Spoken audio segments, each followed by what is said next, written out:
الله من الشيطان اللعين الرجيم. بسم الله الرحمن الرحيم. الحمد لله الذي جعلنا من المتمسكين بولاية أمير المؤمنين وبولاية الأئمة المعصومين صلوات الله عليهم أجمعين. الحمد لله الذي لا يبلغ مدحته القائلون ولا يحصي نعماءه العادون ولا يعدي حقه المجتهدون. الذي لا يدركه بعد الهمم ولا يناله غوث الفتن. الذي ليس لصفته حد محدود ولا نعت موجود ولا وقت معدود ولا عجب مفدود. فطر الخلائق بقدرته ونشر الرياح برحمته. والصلاة والسلام على سيدنا ومولانا حبيبنا وحبيب قلوبنا شفيعنا وشفيع ذنوبنا أبي القاسم محمد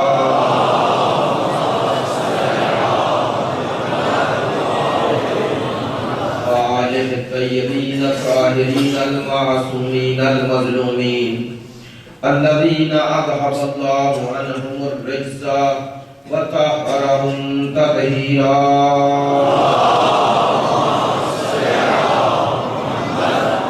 واللعنة الدائمة على منكري فضائلهم وغاصبي حقوقهم من الآن إلى قيام يوم الدين.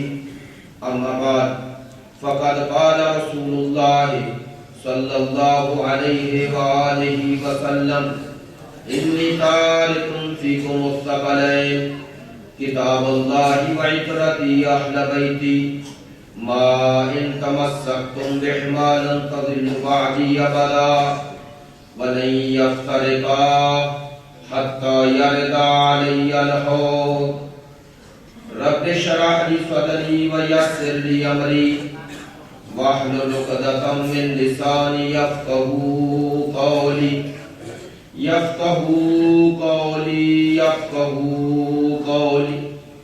إن الله وملائكته يصلون على النبي يا أيها الذين آمنوا صلوا عليه وسلموا تسليما.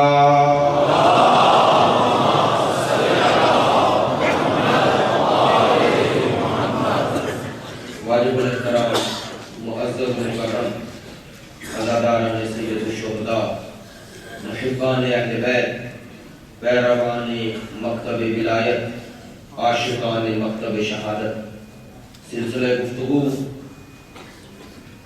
حدیث ثقلین اور سید الانبیاء کے فرمان کی روشنی میں تمسک قرآن و اہل بیت.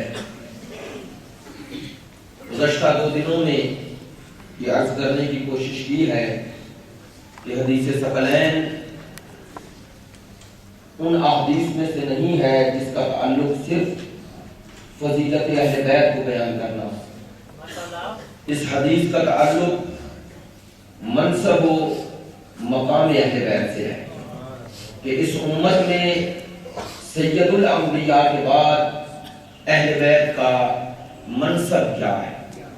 کل میں نے عرض کیا کہ سرکار دو عالم نے اس حدیث میں اہل بیت اطہار کا منصب جو بیان کیا وہ منصب ہدایت ہے. یعنی سرکار دو عالم جو ہادی کے امت تھے، جو اللہ کے بنائے ہوئے رہبر تھے، جو امت کو گمراہی سے نکال کر اس منزل ہدایت تک پہنچانے کے لیے آئے تھے. سرکار دو عالم 11 ہجری میں ظاہری طور پر اس دنیا سے تشریف لے گئے، لیکن سوال یہ ہے کہ آپ نے اپنے بعد امت کو اس گمراہی سے بچنے کے لیے کوئی پیام ہدایت کوئی نظام ہدایت اور کوئی ایسی شخصیات کا تعارف کروایا ہے جو سرکار دو عالم کے بعد اس پیام ہدایت کو قیامت تک باقی رکھے. میں نے عرض کیا کہ وہ ہستیاں جن کی ذمہ داری سید الانبیاء کے بعد پیام ہدایت اور امت کی رہبری اور رہنمائی کرنا ہے، اس حدیث میں ان کا تذکرہ ہے.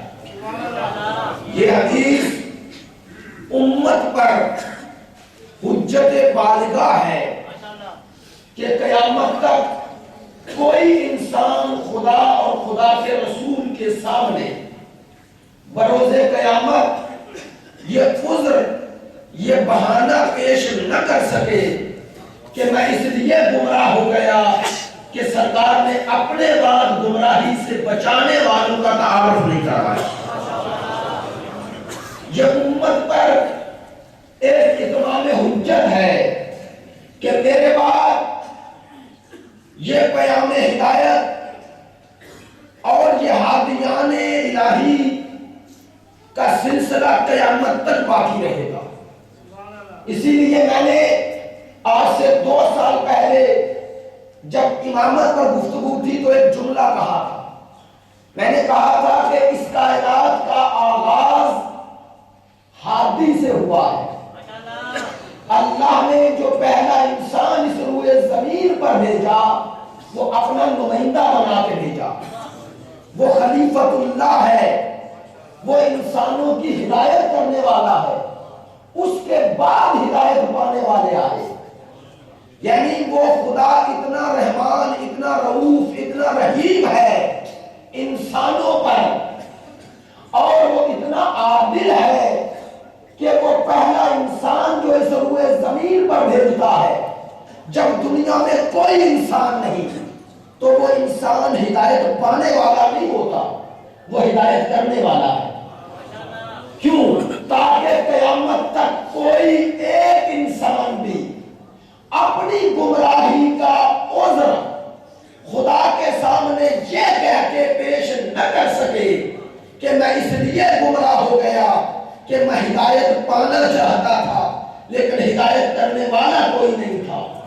تو میں نے عرض کیا تھا کہ جو خدا اس کائنات میں ایک انسان کو یہ مہلت نہیں دینا چاہتا کہ میں اس لیے گمراہ ہو گیا کہ ہدایت کرنے والا کوئی نہیں تھا، بعد الرسول قیامت تک باقی رہنے والی انسانیت کو اللہ بغیر ہادی کے چھوڑنے کا رسول کو کیسے حکم دے سکتا ہے؟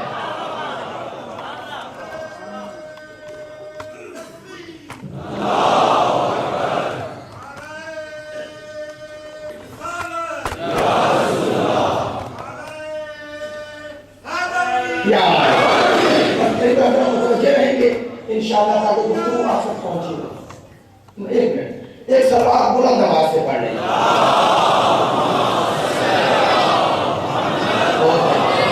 گفتگو رہے گا، آپ بھی ساتھ ساتھ بولتے رہیں گے تو انشاءاللہ پھر گفتگو آپ تک پہنچتی رہے گی. میں نے عرض کیا کہ اللہ پہلا انسان ہادی بنا کے بھیج رہا ہے، ہدایت پانے والا نہیں، ہدایت کرنے والا. ابھی کوئی ہدایت پانے والا نہیں، لیکن پہلا انسان اس روئے زمین پر اللہ کا نمائندہ آیا. تو اللہ نے بتایا کہ کائنات کا آغاز بھی ہادی سے ہے اور کائنات کا اختتام بھی ہادی میں ہے. یہی وجہ ہے یہ کائنات اس وقت تک باقی ہے جب تک ہادی باقی ہے. جب تک ہادی باقی ہے تب تک یہ کائنات باقی ہے. تو سرکار دو عالم نے اپنے بعد امت کو جو پیام ہدایت دیا اس حدیث میں اس کا تذکرہ. گفتگو کا آغاز چونکہ 2 دن سے حدیث ثقلین کا لفظ استعمال ہو رہا ہے اور مجھے خوشی ہے اس بات کی.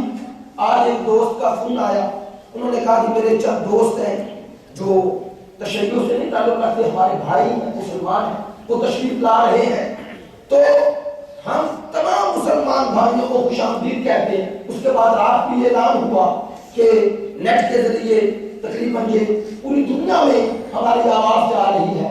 الحمدللہ خدا کا شکر ہے کہ آج اس میڈیا کی طاقت سے یہ پیام ان تک بھی پہنچ رہا ہے جو اس پیام کو سننا نہیں چاہتے تھے. تو ہم اس وسیلے کو, ذریعے کو آل محمد کے مکتب, اور یہ کوئی تعصب نہیں ہے, دنیا کو وہ پیام ہدایت پہنچانے کے لیے جو سرکار دو عالم نے اتنی زحمات کے بعد پہنچایا ہے, اس کو ذریعہ بناتے ہیں. لہذا گفتگو ممکن ہے بعض بات ایسی ہو جو آپ کہیں کہ ہم اس حوالے سے دوسرے ممبروں سے یا خود پڑھ چکے ہیں, لیکن چونکہ بات دوسروں تک پہنچانی ہے اس لیے کہہ رہا ہوں.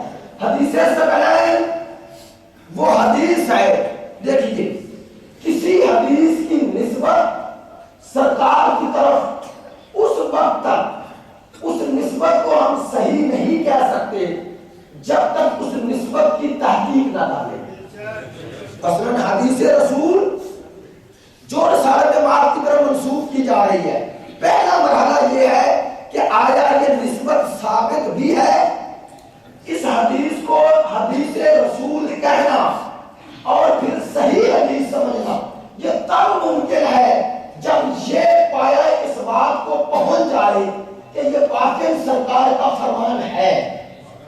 لہذا اگر کوئی صرف حدیث پیش کر دے تو مرعوب نہیں ہونا چاہیے, اور نہ اس کے مقابلے میں یہ کسی کو حق ہے کہنے کا چونکہ حدیث آ گئی فلاں کتاب میں آ گئی تو بس اس حدیث کو ماننا ضروری ہے. نہیں, وہ ان کے مکتب میں ان کے لیے حجت ہے, ہمارے لیے حجت تب ہوگی جب وہ حدیث دونوں مکتب فکر کے اصول و قوانین پر پوری اترے.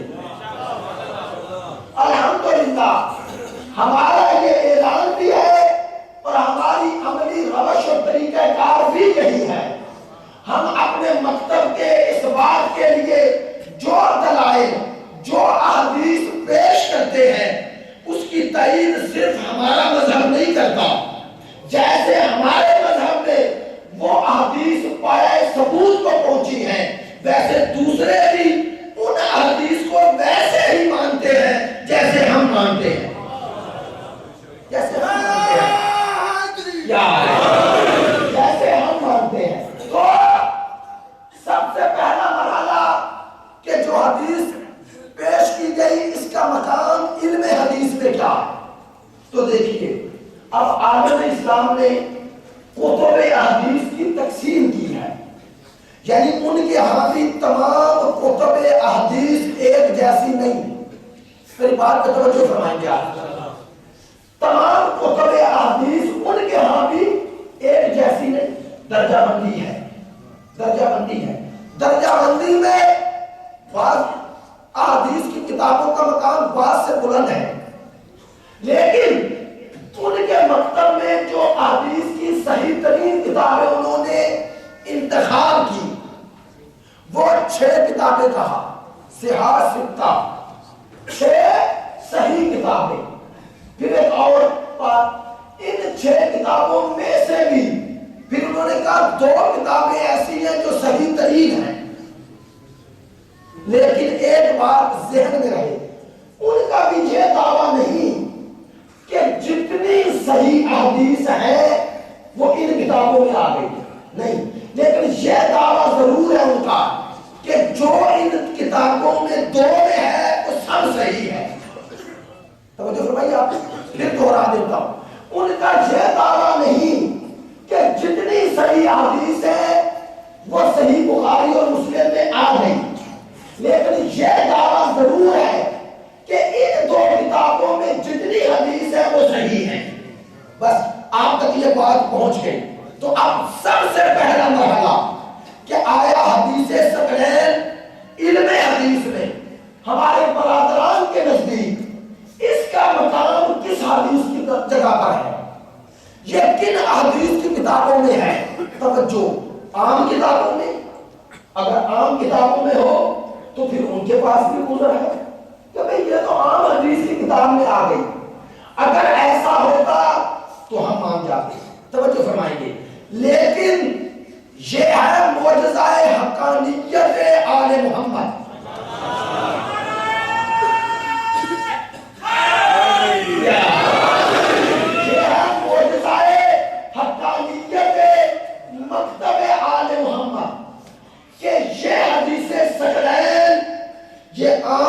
کتابوں میں نہیں، یہ صحاح ستہ میں آئی ہے، اور صحاح ستہ میں ہی صرف نہیں، جو دو صحیح ترین کتابیں ہیں، صحیح بخاری اور صحیح مسلم، ان دو میں سے ایک کتاب یعنی صحیح مسلم شریف میں یہ حدیث آئی ہے۔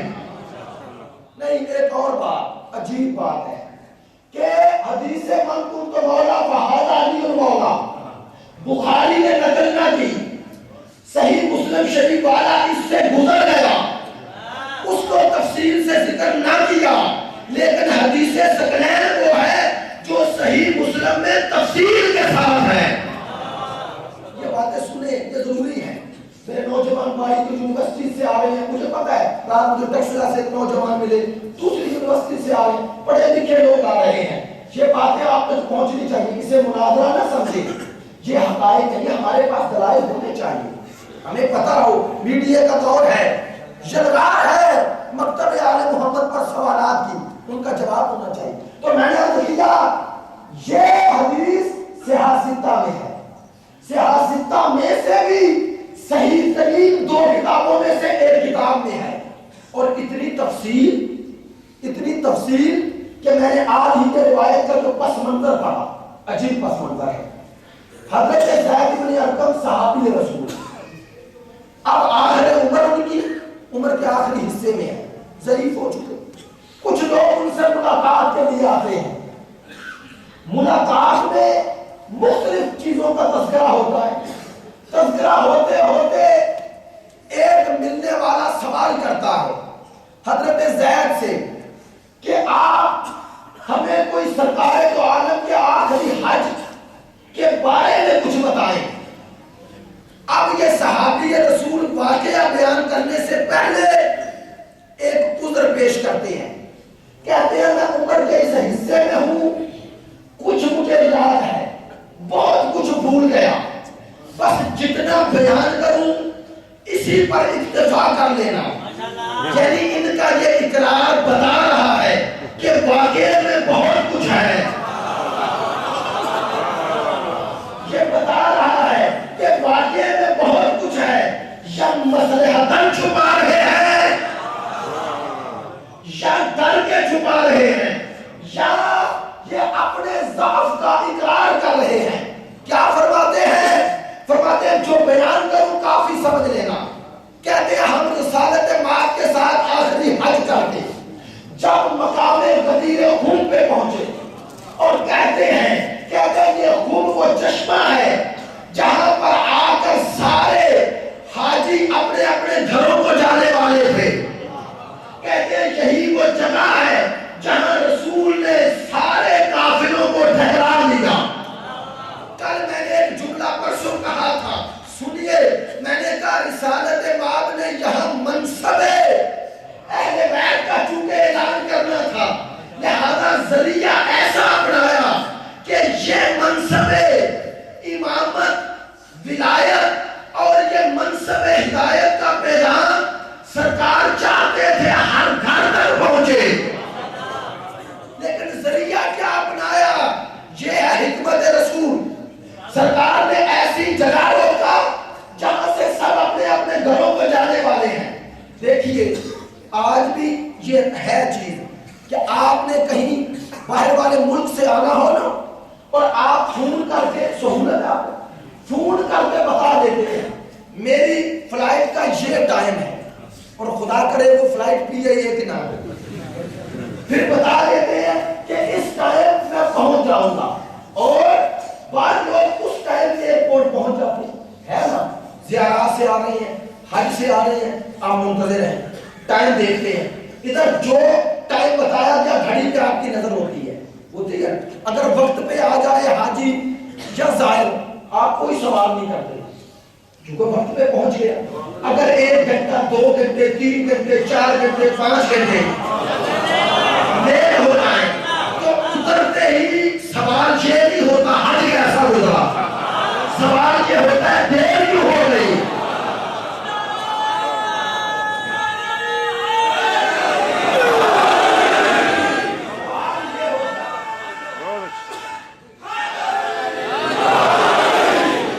سوال یہی پیدا ہوتا ہے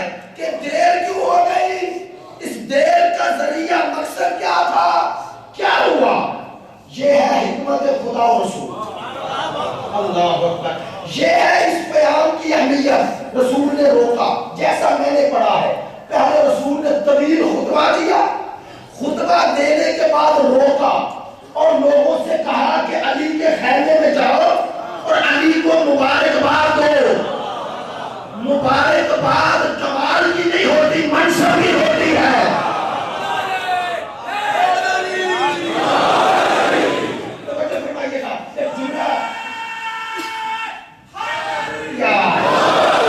کمال کی میں نے دو جملے کہہ دیے, منصب کمال. ہر صاحب کمال ضروری نہیں صاحب منصب ہو, لیکن ہر صاحب منصب الہی صاحب کمال ہوگا. سنیے گا, سمجھو, سمجھیے گا. ماشاءاللہ پڑھے لکھے دوست ہیں, دیکھیے وہ ولایت جس کا غدیر میں اعلان ہوا وہ کمال نہیں, وہ منصب ہے. کمال کسی کے اعلان کرنے سے پیدا نہیں ہوتا. کوئی صاحب علم اس کے علم کا کوئی اقرار کرے یا نہ کرے, وہ صاحب علم ہے. کیوں؟ عالم ہونا کمال ہے, عالم ہونا منصب نہیں. میری بات سمجھیے گا. صاحب کمال اگر کوئی ہے, آپ اس کے کمال کو مانے نہ مانے, وہ کمال اس میں ہے. مثلا کسی میں سخن مدی کا کمال ہے, آپ نہ قبول کریں. کوئی بہت اچھے خطیب ہے, مثلا اب میں نام بھی لے لیتا ہوں ان کی اجازت سے, جناب افتخار عارف صاحب. اب کوئی مانے نہ مانے, ان کی شاعری خود ان کے کمال کا اظہار ہے نا. تو یہ کمال ہے, یہ کمال ہے. توجہ فرمائیے, میں نے کیوں یہ بات کی, بے ربط نہیں کی. وہ لوگ جو غدیر کے پیام کی یہ تعبیر کرنے پہ تلے ہوئے ہیں کہ وہاں روحانی اور مانوی ولایت کا اعلان ہوا. سنیے, میں طالب علم یہ کہہ رہا ہوں, مانوی ولایت, روحانی ولایت, جس ولایت کا نام ولایت تکوینی ہے, وہ کمال ہے, وہ منصب نہیں. نہیں, صاحب کرامات ہونا, صاحب تصرف ہونا, یہ کمال ہے, یہ منصب نہیں ہے. اس کا رابطہ ولی سے اور خدا سے ہے. سنیے, یہ کمال ہے. اس ولایت کی راہ قیامت تک کھلی ہوئی ہے. یہ توجہ, یہ کمال ہے, یہ منصب نہیں. یہ کمال نہ اعلان کا محتاج ہے, اس کمال کا نہ غدیر میں اعلان ہوا, نہ سقیفے میں نصب ہوا. یہ منصب نہیں, نہ اس کا غدیر میں اعلان ہے, نہ سقیفے میں نصب ہوا. کیوں؟ چونکہ جن کا اعلان نہیں ہوا وہ بھی ولی ہیں. وہ ولایت جو کمال ہے وہ حاصل ہوتا ہے بندگی خدا کے ذریعے. کل والی گفتگو ہے نا ذہن میں کہ جب بندہ خدا کے محبت میں اس کی بندگی بڑھتی ہے, وہاں سے فیوز و برکات کی بارش ہوتی ہے. جس کی بندگی جتنی کامل, وہاں سے فیض اتنا کامل. اب جس کی بندگی جتنی کامل, اس کی ولایت اتنی کامل. اب سمجھو کہ آل محمد ولایت کی آخری منزل پہ فائز ہیں. کیوں؟ چونکہ وہ بندگی کی آخری منزل میں ہے. بس آپ تک بات پہنچ گئی. تو کہنا کیا چاہتا ہوں, میں چاہتا ہوں کہ یہ ولایت جو مانوی, جو روحانی, جس کا اعلان بھی کیا نہیں, یہ اعلان کی ضرورت ہی نہیں, یہ تو کمال ہے. ہاں, یہ ولایت کا کمال حتیٰ زن و مرد دونوں میں ہو سکتا ہے. چونکہ کمال ہے نا, اسی لیے ہم جناب سیدہ کو امام نہیں مانتے, ولیہ مانتے ہیں. دیکھو, صاحب تصرف ہونے میں جس منزل پہ علی فائز ہے, اسی منزل پہ بطول فائز ہے. چونکہ اس ولایت کا تعلق کمال سے ہے. بس میں نے اپنی بات کو سمیٹ لیا. کیا کہنا چاہتا ہوں, واضح کہہ دیتا ہوں. ایک کتاب اس دور کے ایک عالم نے لکھی ہے, ڈاکٹر صاحب ہیں, PhD ڈاکٹر ہیں, آج کل لندن میں ہوتے ہیں, ادھر انقلاب لاتے لاتے ادھر چلے گئے. انہوں نے لکھا اپنی کتاب میں کہ یہ قدیر میں ولایت مانوی ہے کہ روحانی ہے. نہیں, اس ولایت کا اعلان مبارکباد کا مستحق نہیں, اس کی مبارکباد نہیں ہوتی. نہیں, میری بات آپ تک پہنچ گئی, میں اشارہ کروں گا آپ سمجھ جائیں گے. کمال کی مبارک نہیں ہوتی, منصب کی مبارک ہوتی ہے. یہ جو مبارکبادی کی لیے رسول نے خیمہ لگوایا, ایک ایک کو بلوایا اور سب سے پہلے ان سے اقرار لیا جو منصب کے مقابلے میں آنے کا ڈر تھا. اسی لیے تو کہا اے ابو طالب کے بیٹے تجھے مبارک ہو, آج تو میرا بھی مولا ہو گیا.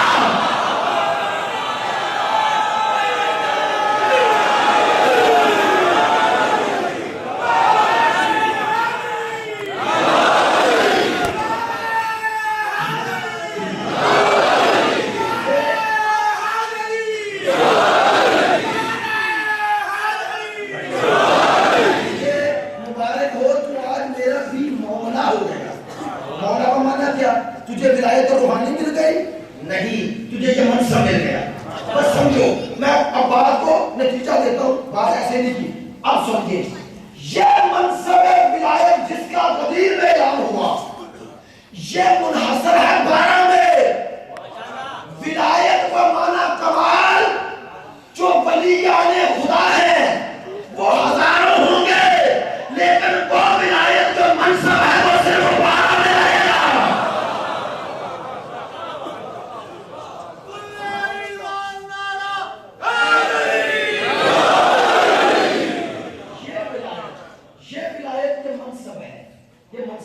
تو منصب کے اعلان کے لیے جگہ کیسی کا انتخاب کیا. اب ایسی جگہ, توجہ فرمائیے گا, میں بھولا نہیں ہوں, روک لیا آنے والوں کو, جانے والوں کو, سب کو روکا.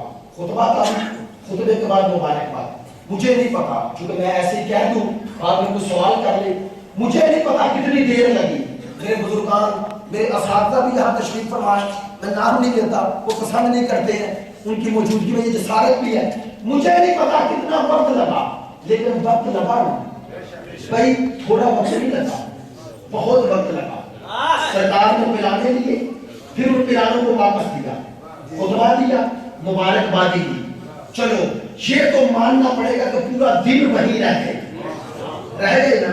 جیسے آج آپ کے پاس حساب ہے نا پہنچنے کا, ویسے وہ لوگ آپ سے زیادہ حساب رکھتے تھے. تو کوئی اونٹ سے آئے تو اتنے دن میں پہنچے گا, گھوڑے سے آئے تو اتنے دن میں, پیدل جائے تو اتنے دن میں. اب ہر گھر میں انتظار ہے.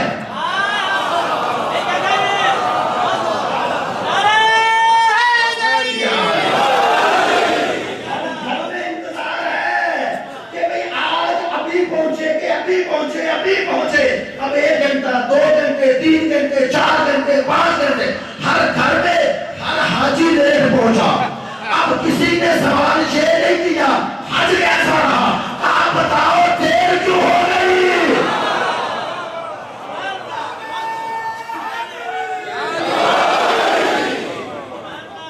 دیر کیوں ہو گئی یہ پہلے بتاؤ. تو زید بن اسلم کہتے ہیں ایسی جگہ پہ سرکار نے روک دیا, روکا, خطبہ دیا. فرماتے ہیں اس خطبے میں کیا ارشاد فرمایا. فرماتے ہیں سرکار نے فرمایا میں تم میں 2 چیزیں چھوڑ رہا ہوں. اور ایک اور بات, لفظ ثقلین کے ساتھ یہ حدیث جہاں جہاں آئی وہاں کتاب اللہ و اطرتی ہے, کتاب اللہ و سنت ہے ہی نہیں. اللہ اکبر. ثقلین کے ساتھ جہاں آئی سنت ہی نہیں, اطرتی ہے. کیوں؟ چونکہ رات میں نے کہا ثقلین پڑھو تو وزنی, ثقلین پڑھو تو دلا قدر عظمت والی. اور رات کہا تھا نا کسی کی نظر میں کوئی شے اتنی ہی عظیم ہوتی ہے جتنا اس کا ادراک عظیم ہو. نہیں, اقبال کے کلام کو ہر کوئی ترک نہیں کرتا, اس کی عظمت کو وہی کرتا ہے جو پہلے اقبال کو سمجھا ہو. ایسا ہی ہے نا, نہج البلاغہ کی عظمت کو وہ سمجھے گا, وہ مانے گا جس کی نظر میں صاحب نہج البلاغہ کی عظمت کا پتہ ہو. نہیں اس سے اوپر چلے گا. کلام اللہ کی عظمت کو وہ مانے گا جس کی نظر میں اللہ کی عظمت ہو. پتہ چل گیا. تو میں نے کہا یہ کسی عام ہستی میں نہیں کہا کہ دو عظیم چیزیں چھوڑ رہا ہوں, عظمت والی چھوڑ رہا ہوں. اگر رسول کی نظر میں ان سے زیادہ کوئی عظمت والا ہوتا. حدیث ثقلین نے ایک بات اور بتا دی, رسول نے پوری امت پر نہیں قیامت تک نظر دوڑائی. ایک پلڑے میں امت کو توڑا, ایک پلڑے میں ان کو توڑا.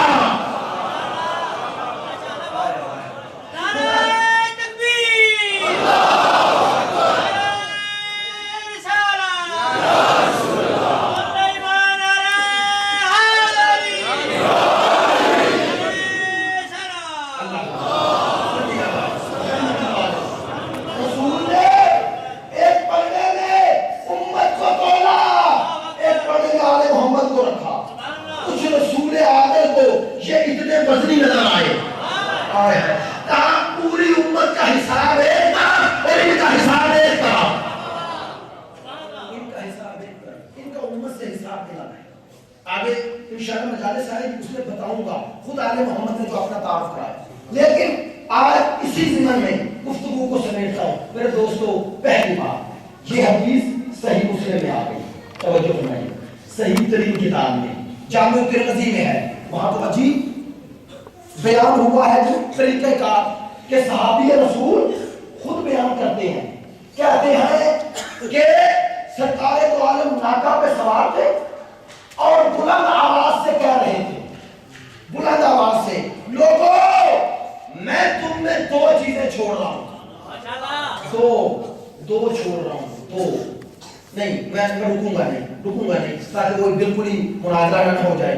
رکوں گا نہیں. دو چھوڑی, ایک نہیں دو. بس رسول کی چھوڑی دو ہیں. جو کہے ایک کافی ہے سمجھنا رسول والی نہیں. رسول کی چھوڑی ایک ہے ہی نہیں, دو ہیں. اور یاد رکھو رسول ایک چھوڑ ہی نہیں سکتے. کیوں؟ ایک تب چھوڑے جب اکیلے آئے ہو. اچھا, سب آپ ماشاءاللہ اہل علم ہیں, مجھے بتائیں انبیاء کتنے ہیں جو ہم تک تعداد پہنچی؟ 1,00,000. اچھا, جو مشہور کتابیں ہیں وہ کتنی ہیں؟ اچھا, میں تو بات کہہ دی. انبیاء 1,24,000 اور کتابیں صرف 4. ابھی بھی امت کو اہمیت کا پتہ نہ چلا. ابھی بھی امت کو پتہ نہ چلا اللہ کی نظر میں اہمیت کس کی کتنی ہے. کہا حاضی 1,24,000 اور پیام ہدایت صرف 4. اور نہیں, اس سے اوپر باقی 3 کتابیں قرآن, زبور, انجیل آئی نا, باقی انبیاء میں آئی. 1,23,999 نبی ان 3 کتابوں کے اندر آئے. ان 3 کتابوں کے ساتھ 1,23,999 نبی آئے. اور جو کتاب قیامت تک رہے گی خدا کے لیے اس کی عزت قرآن, زبور, انجیل کے برابر کو سمجھو. ان کی حفاظت کے لیے تو 1,23,999 معصوم آ جائے, اور جو قیامت تک رہے اسے امت پر چھوڑ دیا جائے.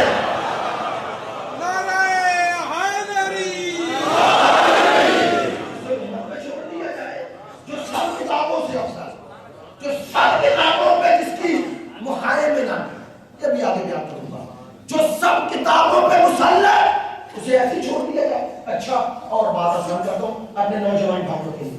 اچھا, نبی پہلے آیا یا کتاب پہلے آیا؟ بس نبی تھا, کتاب نہیں تھی. اچھا, جب وہ نبی تھے ہدایت کر رہے تھے یا نہیں کر رہے تھے نا, بس کتاب کے بغیر بھی ہادی ہے. کتاب کے بغیر ہادی ہے, لیکن کتاب بغیر ہادی کے نہیں. کوئی نبی کتاب پر نہیں آیا, ہر کتاب نبی پر آئی. ہر کتاب نبی پر آئی. کوئی نبی آیت پڑھیں کیا ہے هو الذی بعث فی الامیین رسولا منہم یتلو علیہم آیاتہ ویزکیہم ویعلمہم الکتاب والحکمہ. اللہ نے کہا نبی کا کام ہی یہ ہے کتاب کی تعلیم دے. اللہ نے بتایا معلم پہلے ہے تعلیم بعد میں ہے. کہا معلم پہلے آیا پیام تعلیم پیام ہدایت بعد میں آیا. نہیں اور آسان کرتا ہوں, یہ میری بات نہیں, علامہ نقل کی کتاب میں نے پڑھی, اس میں تھوڑی سی تلخیص کر کے عجیب بات وہ کہتا قرآن کی آیت قد جاءکم من اللہ نور و کتاب مبین. اللہ کی طرف سے دو چیزیں آئیں تمہاری طرف, ایک کتاب ایک نور.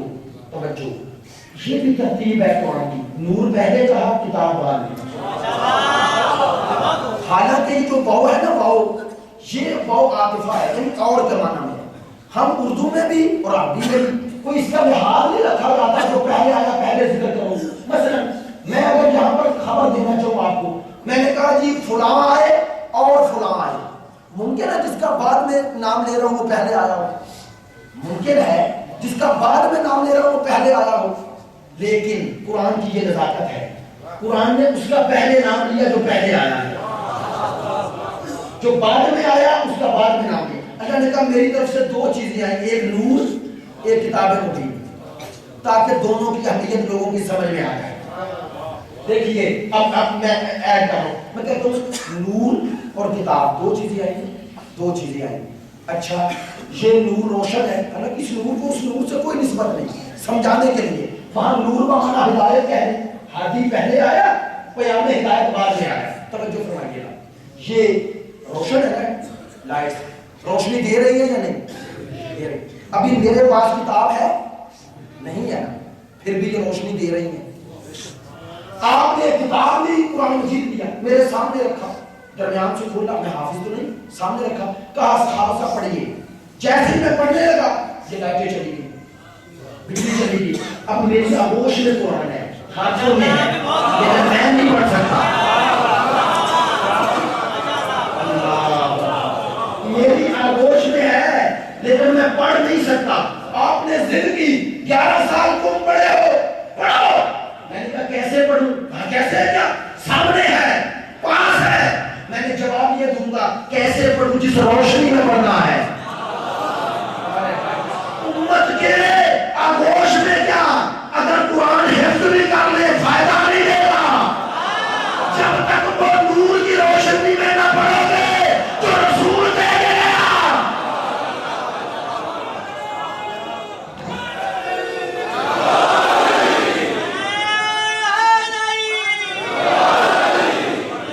نور کی روشنی میں پڑھو گے تو قرآن فائدہ دے گا. بتا دوں وہ نور کون سا ہے, توجہ.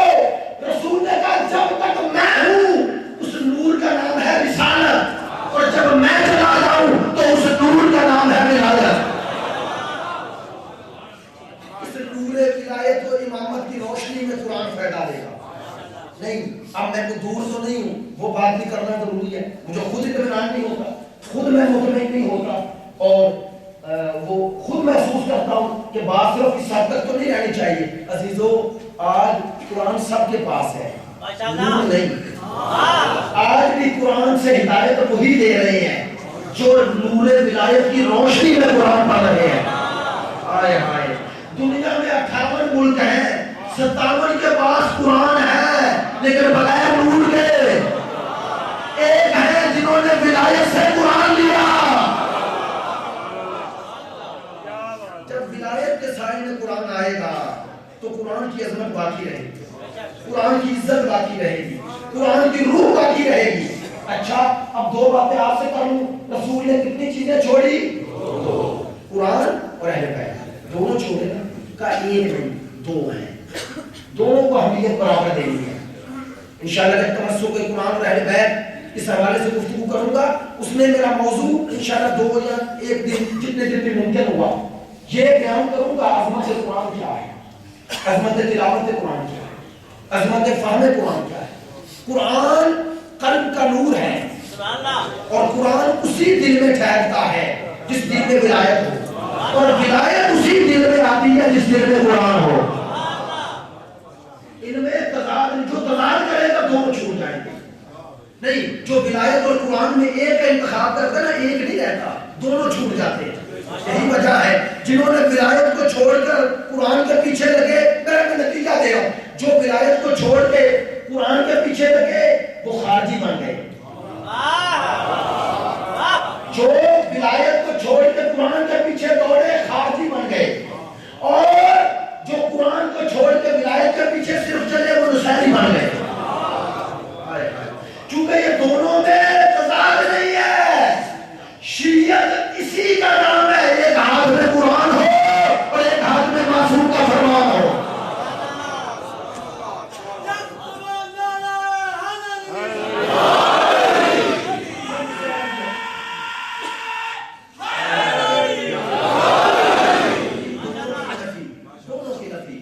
جو یہ کہے صرف قرآن، اہل بیت کی ضرورت نہیں، وہ خارجیت تک پہنچ جاتا ہے۔ جو کہے صرف اہل بیت ولایت قرآن نہیں، وہ نصیریت تک پہنچ جاتا ہے۔ ہاں، ابو ذر اسی لیے ابو ذر ہے کہ ابو ذر کے دل میں علی ہے، زبان پہ قرآن ہے۔ نہیں، کوئی دور ہوں، ایک رات کی مہلت جو مانگی حسین نے، کیسے کہا؟ فوج شیعہ کے سپاہی نے کہا نا، کہا یہ ساری رات جو مہلت مانگی تھی سید الشہداء نے، ہوا کیا؟ کہا ساری رات تسبیح و تقدیس اور تلاوت قرآن کی صدائیں ایسے آتی رہی جیسے شہد کی مکھیوں کی صدائیں ہوتی ہیں۔ جو قرآن سے محبت نہیں، میں نے روایت پڑھی ہے اس لیے کہہ رہا ہوں، روایت کا حوالہ بھی دے دوں گا۔ عزیزو، یہ کربلا میں آنے والا ہر شخص ولی خدا کیوں؟ چونکہ یہ غدیر کے سائے میں آ گیا۔ نہیں، لوگ پوچھتے ہیں آپ کے ہاں ولی نہیں، ولی نہیں، ولی نہیں، ولی نہیں۔ نہیں بھائی، یہ ولایت جو کمال ہے نا، یہ تب تک ملتا ہی نہیں جب تک کوئی کربلا اور غدیر میں نہ آئے۔ یہ تو ملتا ہی اس راہ سے ہے، یہ تو ولایت ملتی اسی راہ سے ہے، ورنہ نہیں ملتی۔ ہاں، یہ کربلا والے ولی تھے، ولی صاحبان کمال تھے، قرب الہی کی منزل پر تھے۔ میں نے روایت پڑھی اس لیے بیان کر رہا ہوں، عجیب روایت ہے۔ کہتے ہیں کہ ان میں ہر شخص اپنی جگہ پر ولی خدا، لیکن عجیب روایت ہے۔ کہتے ہیں حضرت حبیب ابن مظاہر کا معمول تھا، معمول کہتے ہیں کہ ہر شب نماز عشاء کے بعد بیٹھتے تھے، قرآن سامنے رکھتے تھے اور تب اٹھتے تھے جب پورا قرآن ختم کر لیتے تھے۔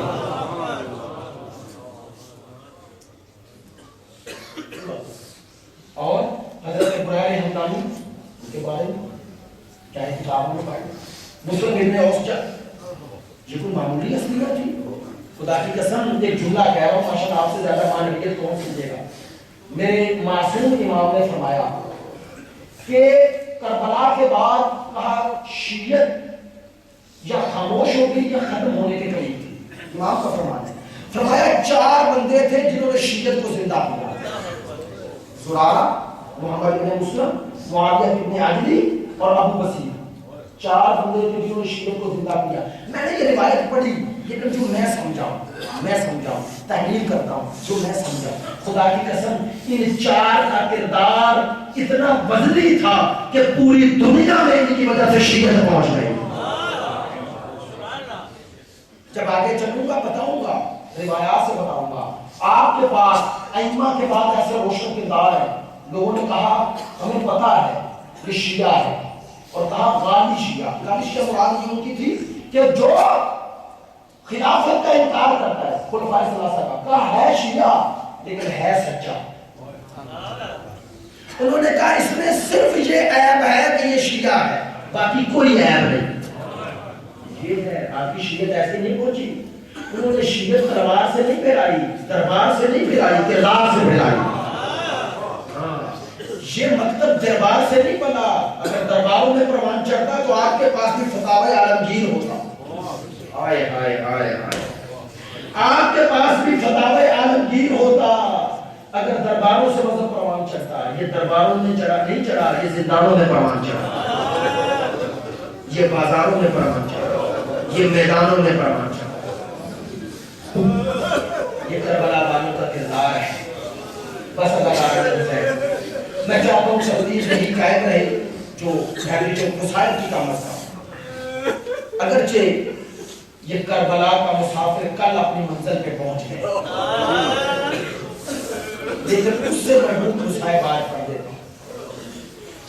یہ کہتے ہیں جب 8 ذی الحجہ کو امام چلے ہیں نا مکے سے، راستے میں بڑے کٹھن مراحل آئے، جانتے ہیں آپ حضرت مسلم کی شہادت کی خبر بھی راستے میں دی، اور پھر ہر کا لشکر آیا، اس نے بھی راستے میں روکا، اور وہ واقعہ ماشاءاللہ میرے سامنے پڑھے لکھے دوست ہوتے ہیں، اس کا مقصد مسائل آپ تک پہنچانا ہوتا ہے، ورنہ آپ زیادہ جانتے ہیں۔ کہتے ہیں جب لشکر آیا تو حالت کیا تھی؟ پیاس سے مرنے والے تھے، یہی تھی نا۔ دیکھو حسین کتنا کریم ہے، کہا ہر بات بعد میں ہوگی، پہلے پانی پیو۔